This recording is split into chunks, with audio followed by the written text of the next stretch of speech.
There's a special briefing that's taking place by the Foreign Secretary Harshvardhan Shringla. Let's cut across live on the Prime Minister's visit. Setting this briefing off. And good evening to all our friends in the media. As you're aware, the Prime Minister will pay an official state visit to Bangladesh on the 26th and 27th of March at the invitation of Prime Minister of Bangladesh, Her Excellency Prime Minister Sheikh Hasina. The visit comes at a momentous time in our bilateral ties. Bangladesh is celebrating the 50th anniversary of its liberation war. India had lent its full support to this noble cause in which Indian soldiers also sacrificed their lives. Both countries are commemorating 50 years of the establishment of diplomatic ties this year. India, as you're aware, was one of the first countries to recognize Bangladesh in 1971, 6th of December 1971 to be precise.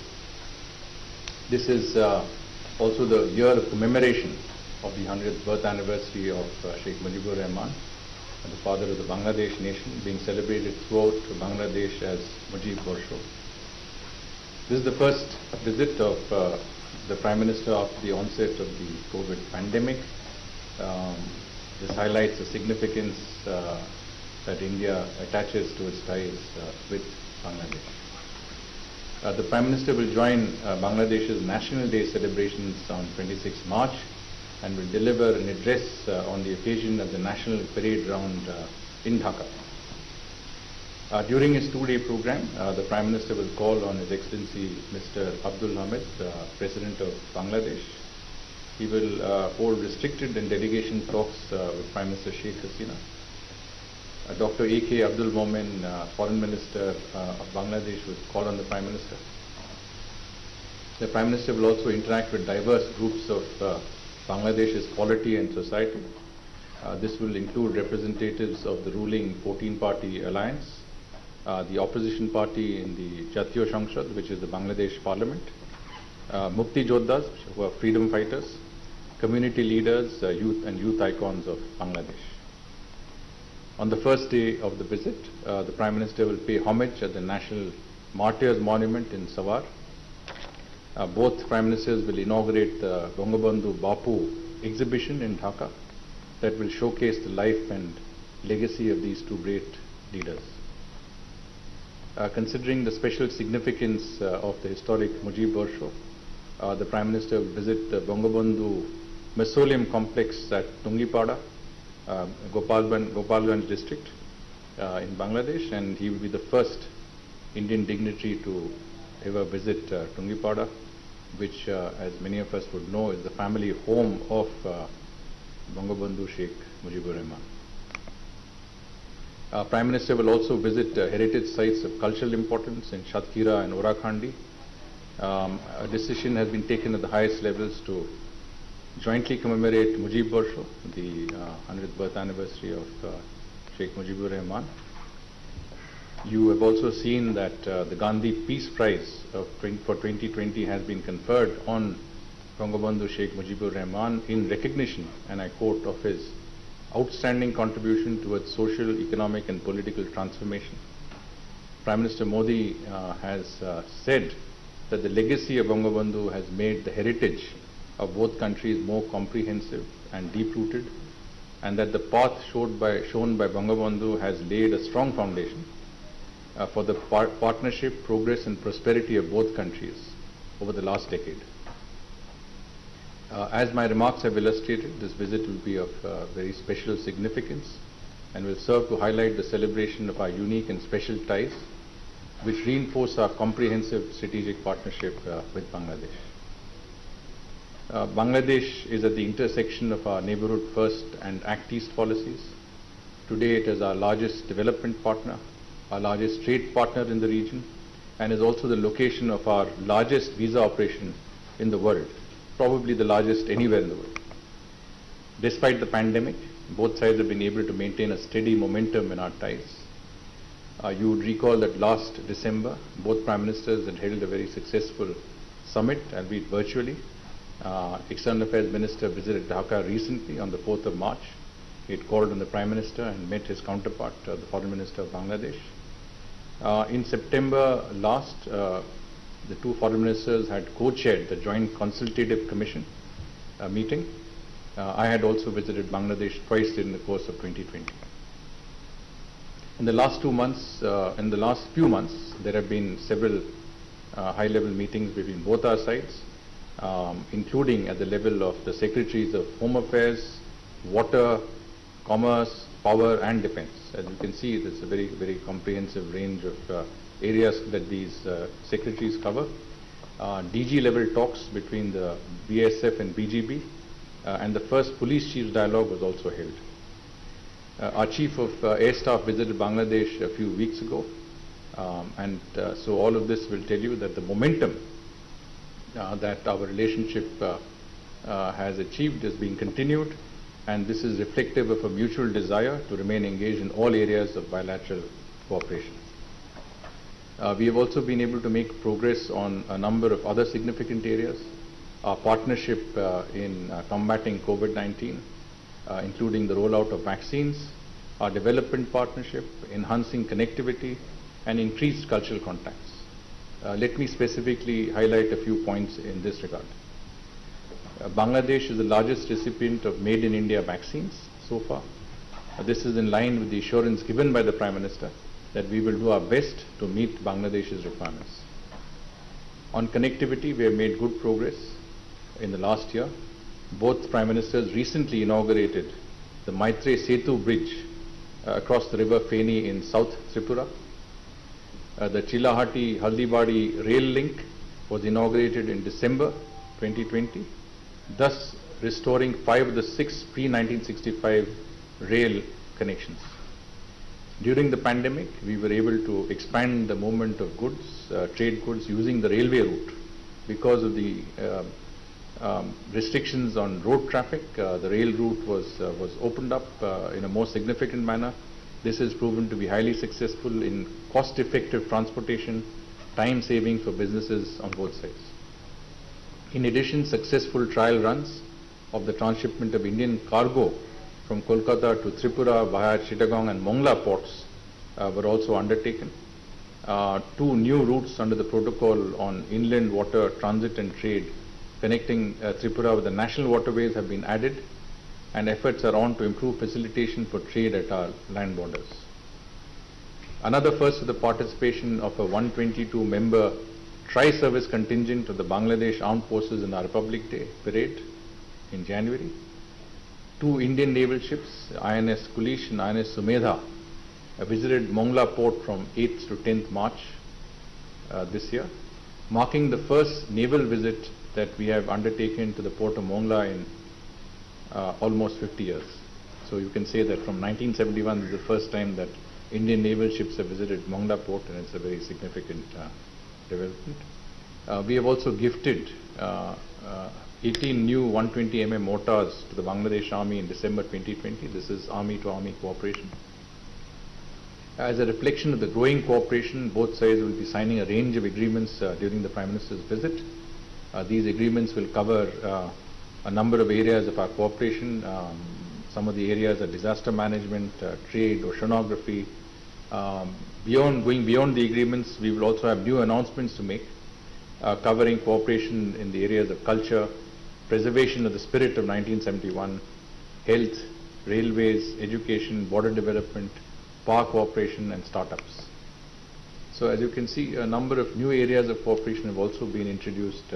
We have also reinforced existing areas of cooperation, and so there has been, despite the COVID-19 pandemic, forward movement and momentum has been sustained in this very vital relationship.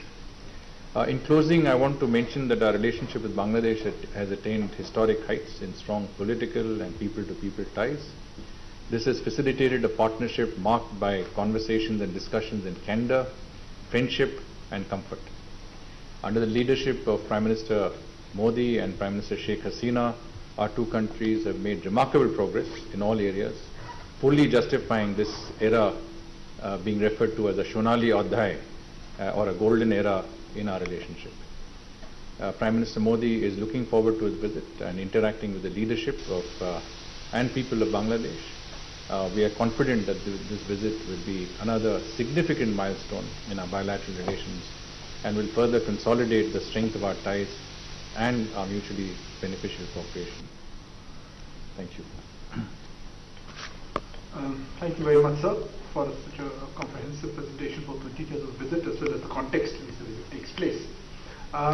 Ladies and gentlemen, because the visit is so soon, we have a time constraint today, and so we'll try to keep it to a very minimum of questions. You know the ground rules better than I do. One question, let's stick to that, and let's see if we have time. And if I could request you to stick to the topic of Bangladesh visit itself, and we'll see how it goes. Thank you. Yes, ma'am, first. And may you also, since for my benefit, please introduce yourself. And I'm the local Royal with Southeast I'm Secretary, what exactly do you mean by cultural, expanded cultural and what exactly do you specify what areas?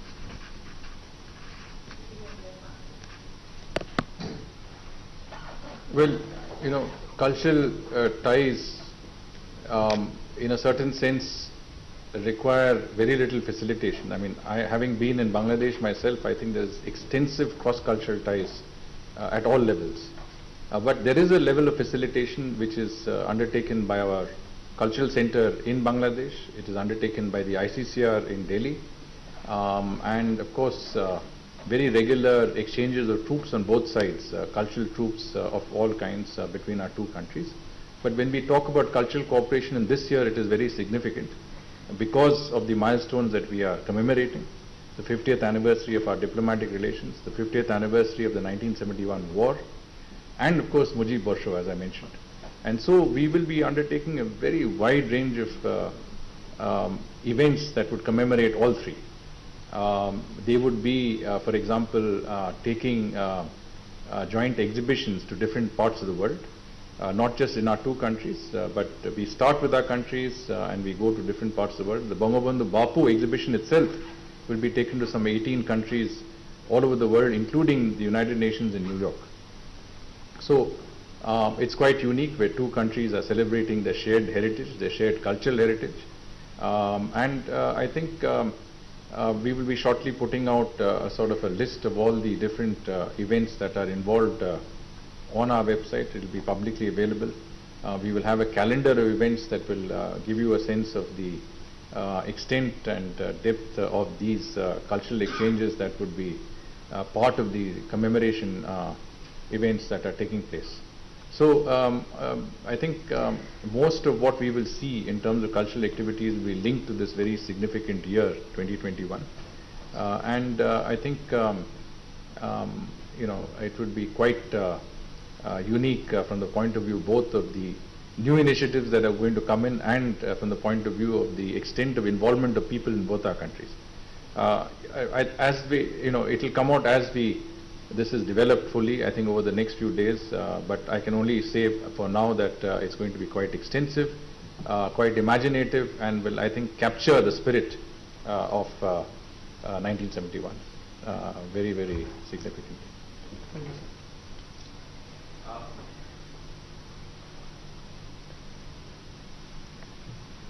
Sir, I'm Parikshit from CNBC TV 18.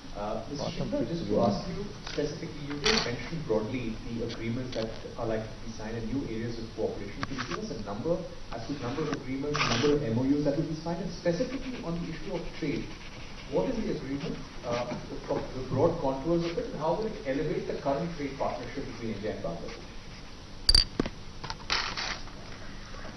I don't want to go into numbers because, you know, even as we speak, we are actually tying up the last, let's say, elements of agreements that we are going to conclude.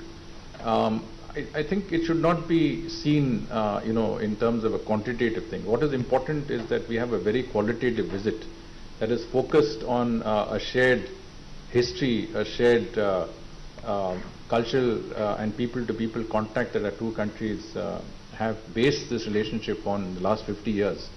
It's a very significant visit from that point of view.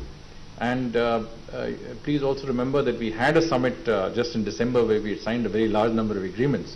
we will be signing many more agreements, but the visit shouldn't be seen just as in terms of numbers of agreement. I think the quality and focus of the visit will really be on the fact that on this most important of occasions, which is the National Day of Bangladesh, on the 26th of March, the day on which Bangabandhu declared a separate nation. He declared independence at that time from Pakistan and from the oppression that it represented. I think that is what is significant, that they have invited our Prime Minister to share that dais with the people of Bangladesh on this very, very significant day. So what I'm saying is agreements are important. All of these issues that are important. We will certainly be looking at a comprehensive trade related agreement. Both sides will be cooperating. Also, we'll be also having discussions, continuing discussions in a comprehensive economic partnership. But this should not detract from the important highlight of the visit. That is the people-to-people element of this visit is, I think, going to be most important. And if you see the fact that the Prime Minister is going to so many different parts of Bangladesh, he is going to Shatkhira, which is in the south western part of Bangladesh. He is going to Orakhandi, which is in the eastern end. He is going to Tungipada, which is towards central Bangladesh. He is already in Dhaka. So very, very significant from the point of view of the connect with at the popular level. And I think that is in keeping with the spirit of that we want to recreate that has brought our two countries together, and very uniquely so, where I think there is no parallel of two countries shedding blood for the liberation of one of our two countries, and this is really unique in the annals of history, and this is what has brought our people together and what is bringing our leadership together on this important visit. Sorry, just hold on.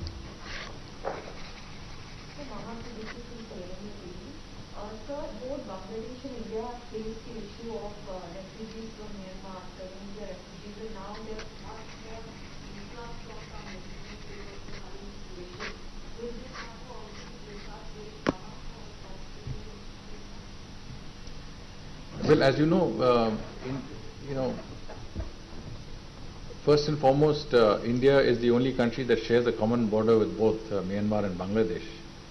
We do understand that the impact of any refugee outflow will come on us directly as an immediate neighbor of both these countries, and so we have been engaged with both Bangladesh and Myanmar in trying to address this issue.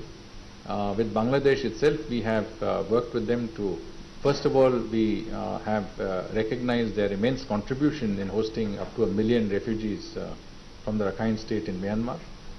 We have also worked with them to provide humanitarian assistance. We have in fact provided 5 tranches of humanitarian assistance to Bangladesh to help them in maintaining such a large number of people, refugees in their country.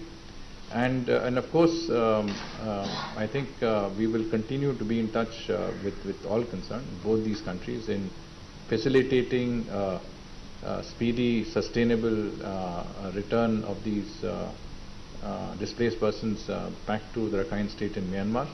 Incidentally, we have also worked at the other end. We are one of the very few countries that have worked under our Rakhine state development program in Myanmar to create the infrastructure for the return of displaced persons. In other words, we have constructed houses in the villages that these people actually lived in.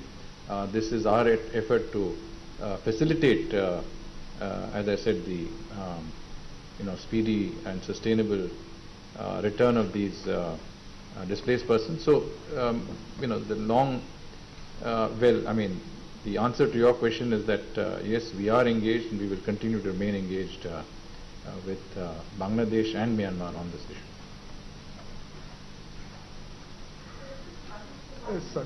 Sorry, ma'am. No.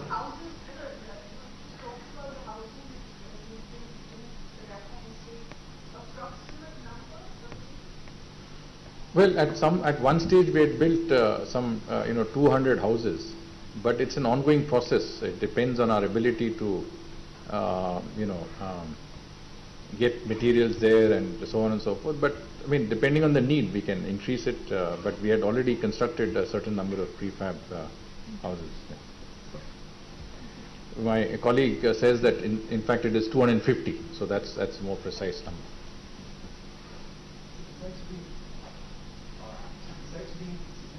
To introduce yourself, please.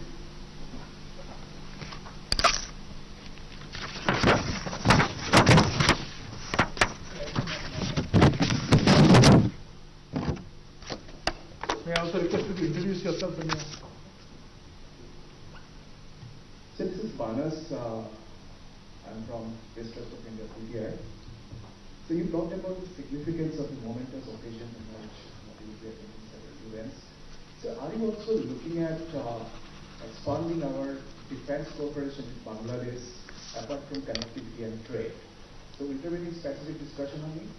And are you also looking at discussing the water issue, specifically the Teesta River water issue? Well, security and defense is an important part of our cooperation with Bangladesh. We have, in recent years, signed a framework agreement on defense cooperation. We have extended a $500 million line of credit for defense imports from India into Bangladesh. We have, on a regular basis, undertaken joint military exercises, training and capacity building exercises, HADR exercises with the Bangladesh Armed Forces. There are very regular visits and exchanges of chiefs of army staff between both our countries. It is a regular practice for the chiefs of all of our armed forces to visit Bangladesh and vice versa. So we have an excellent defense cooperation and defense relationship between our countries, an excellent understanding, I would say. As we go along, we will continue to add more and more depth and momentum to that relationship. With regard to river water sharing, we recently had a meeting of the Secretaries of Water Resources under the Joint River Waters Commission, the JRC, between our two countries. In fact, the Bangladesh Water Secretary came down. There was extensive discussions and cooperation on all of our 56 rivers that flow between our countries. And of course, there are issues that involve not just water flows, but also in terms of use of water for drinking purposes, irrigation purposes, pollution control. All of these areas we work very closely together. We have mechanisms that enable us to cooperate. So this is something that we will continue our cooperation, in the water resources sector, and it's an important area of collaboration between our two countries. Sorry, anyone? I'm Naveen from ANI. Sir, as you said, there are a lot of announcements to be made. Can we expect a breakthrough in the Teesta? As you said that it has advanced a lot with talks between the water secretaries. Can we expect any kind of announcement or breakthrough in this matter? Well, I think I just quite elaborately explained the fact that we have extensive cooperation in the river water sharing arrangements. We have extensive talks on that. We have had cooperation in managing the waters that are shared between our countries, and that cooperation will continue. It's an ongoing thing. We are not talking about one-off things that are there. You will recall that there has been a commitment from our side to conclude the Teesta agreement at the earliest possible. We will continue to be engaged in that endeavor.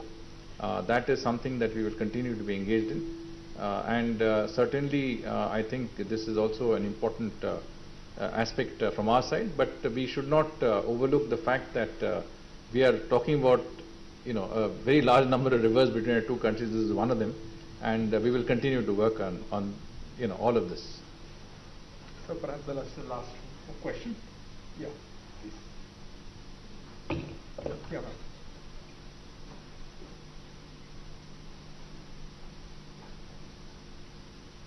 So this is Naima Basu from the print. Yesterday at an event, Dr. Reddy spoke about the fact that while we are part of GRI, we also want to be in the Indo-Pacific. We don't want to choose between India and China. Do you have to say something on that? Is it a cause of concern? What's your thoughts on that? Thank you. Look, I mean, My question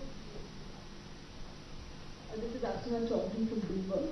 I had a similar question in terms of would you call Bangladesh your closest relationship in South Asia for India, and how important is it as a Quad partner, as a not just as a neighbor but also as a Quad partner? How important a role does Bangladesh play in Indo-Pacific? I do recall that our External Affairs Minister referred to Bangladesh as our closest neighbor.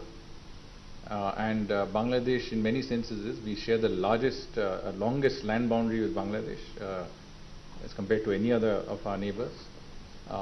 We have, we are neighbors of Bangladesh on 3 sides of its own, let's say, its own borders.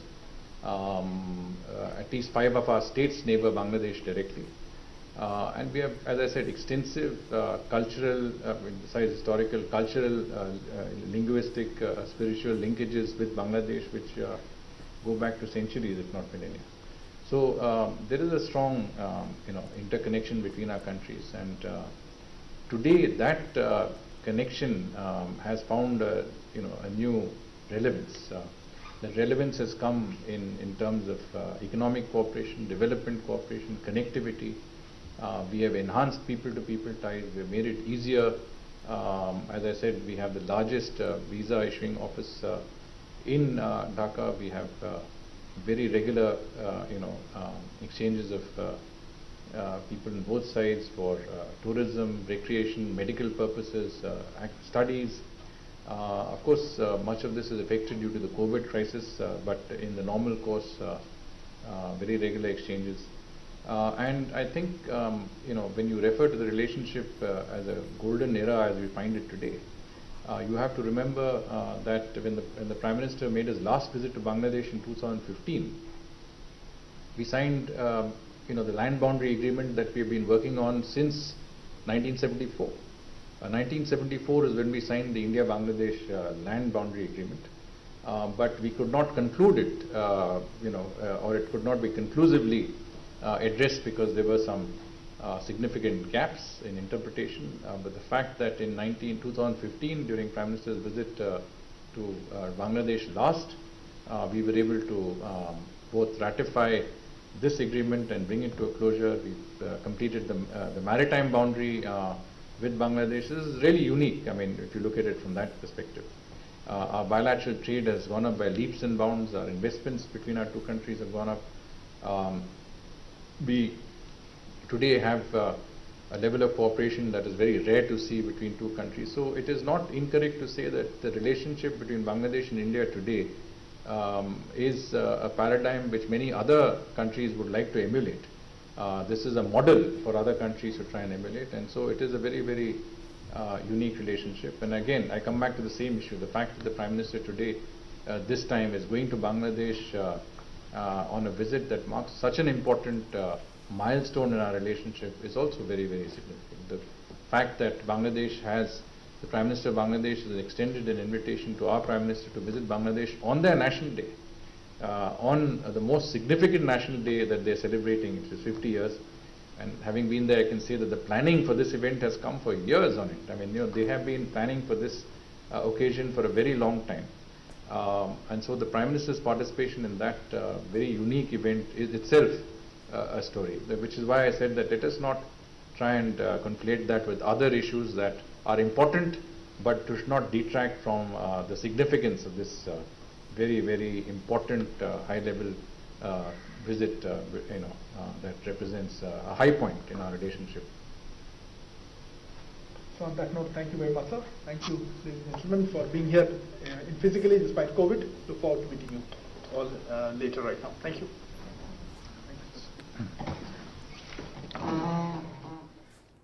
Well, live press briefing there by the Foreign Secretary Harshvardhan Shringla, giving us a blueprint on what exactly to expect on the 2-day visit from the Prime Minister on the 26th and 27th to Bangladesh, laying out a lot of things that one needs to look forward, especially as Bangladesh celebrates 50 years of independence.